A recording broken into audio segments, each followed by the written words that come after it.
Pasen gaat over dat Jezus Jeruzalem inging en de mensen die dachten dat hij de nieuwe koning was.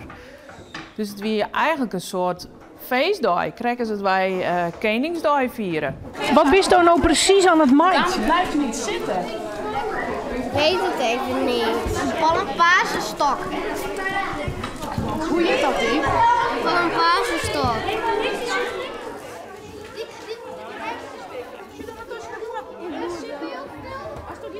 Wij maaien een palmpaasenstok. Die maaien elk jaar.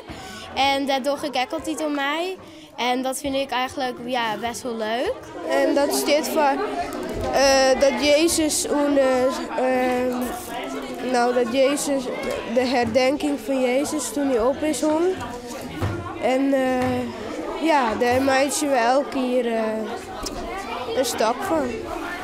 Dat Jezus wordt opgestaan en dat hij uit de dood is gekomen. Dat hij wat? Uit de dood is gekomen en dat hij weer is opgestaan. Nou, de krentenbal die staat voor het eten.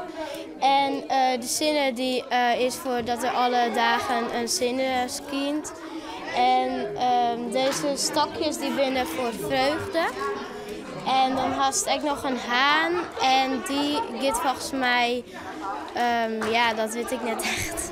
Maar die haan, die 3 keer kukelig of zo. En wat vind je van Palmpasen? Ik vind het wel leuk.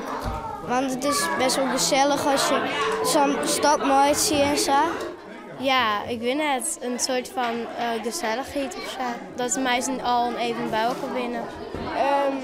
Zometeen gaat de haan er nog op. En dan gaan we door het kerk weer in en dan gaan we het feestje zien.